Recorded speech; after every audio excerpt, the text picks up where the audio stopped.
Hello and welcome to the Sins Review. I'm your host, Jackie Sins. So yeah, I'm not quite giving up on the Sins Review just yet. Since Resident Evil Welcome to Raccoon City is out, I thought I'd review the Paul W.S. Anderson film first. Some love it, some hate it, especially the OG video game fans, but it definitely made quite a profound impact on zombie movies going forward. So let's take a look at the video game adaptation that split fans and newcomers alike. This is Resident Evil.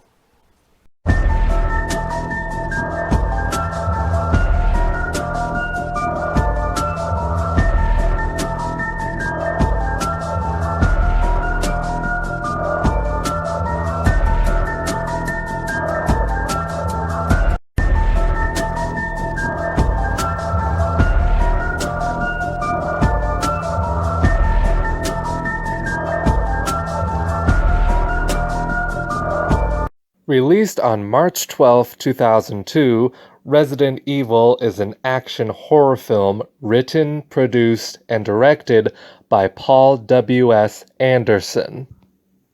The movie stars Mila Jovovich as Alice, Michelle Rodriguez as Rain, Eric Mabius as Matt, and Martin Cruz as Kaplan.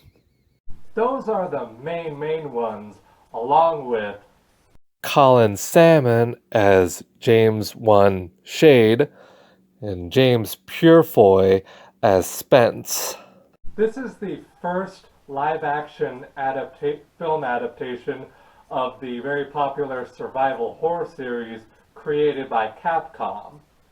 The film starts out giving us a brief history of the Umbrella Corporation. Their healthcare and technology and pharmaceutical marketing stuff is really just a front for their illegal experimentation with biological and viral weaponry. This movie is not adapting the first Resident Evil video game, so in other words, it's not copying it. By about this time, the major games of the RE series included the original Resident Evil, Resident Evil 2, Resident Evil 3 Nemesis, and Resident Evil Code Veronica.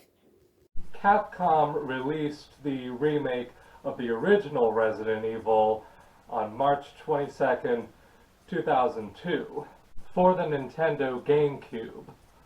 On November 12, 2002, they also released Resident Evil 0, which was also for the GameCube and was a prequel to the first Resident Evil, or rather the remake of the first game, excuse me.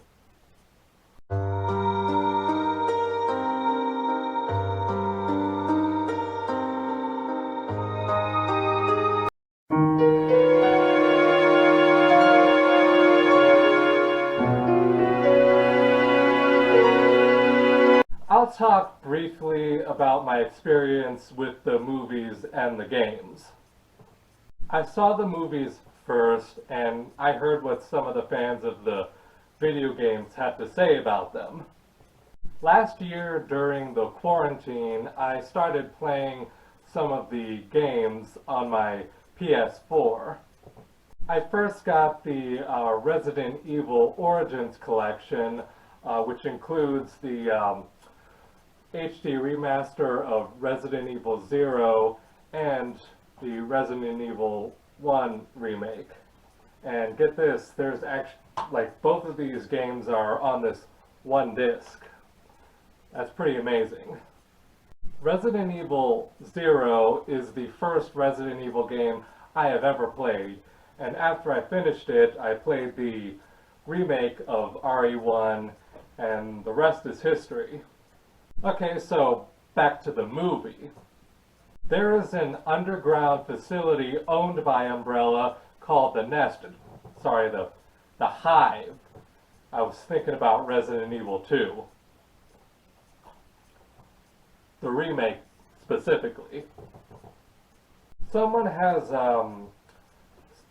packed away some vial of certain substance. One is blue and the other is green. The guy throws the canister with the blue shit on a metal desk. We quickly learn that this is a virus that is now airborne and filtering through the air ducts, killing all the employees. However, they don't stay dead. Anyway, after all that shit goes down, we're introduced to, Whoa, she's naked. Anyway, this is Alice. Please put some clothes on, Alice, so I can continue. Thank you. So, the sequence that follows our dear Alice putting on a lovely red dress and black rain boots is building atmosphere. We are in a creepy, secluded mansion, much like the Spencer mansion from the first game. Alice is alone, all alone, at least for the moment. The feeling of isolation is really what made the original first game so chilling. Some windows break and Alice is pulled out of the way by Matt, who is apparently a Raccoon City police officer. Instead of Jill Valentine, Chris Redfield, Barry Burton, and Albert Wesker of Raccoon City Police's STARS Special Tactics and Rescue Services coming to the mansion, we get other folks. A unit of special operatives bust in through the windows, led by James 1 Shade. Rain and Kaplan are there, along with other operatives who work for Umbrella. So Alice is apparently a security operative also working for Umbrella, but she lost her memory because the Hive's defense system set off this gas that puts a person unconscious, and the whole memory loss thing is one of the side effects. Okay, so our badass squad gets into action and makes its way down to the Hive, which is located below the mansion. They take a train down where they meet an unconscious man named Spence, who also lost his memory, and he and Alice apparently had an intimate relationship. So anyway, the Hive is now a death trap with a laser room, zombies, and another type of creature known as the Licker from the games. Resident Evil 2 and 3 specifically, I think. I could be wrong. It's been a long time since I've watched this movie. Having watched it after playing the Resident Evil 0 and the Resident Evil remakes of 1, 2, and 3, I still get quite a lot of survival horror vibes. It is pretty scary at times, and it also has a lot of action. The gore is pretty okay, but nothing really to get too excited about. It's mostly just zombies getting shot and there being an impression of a hole and having some blood splatter. This Resident Evil film did something kind of daring. Instead of telling the story from the original game, which is the STARS members ending up in the Spencer Mansion, which is full of zombies and other monsters, traps and puzzles, it takes place in a different mansion.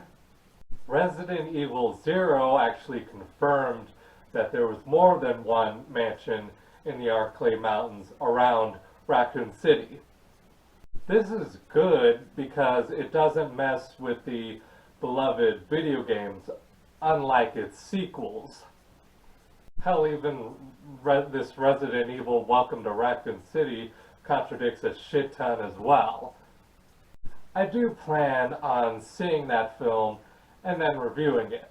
I'm going in with low expectations.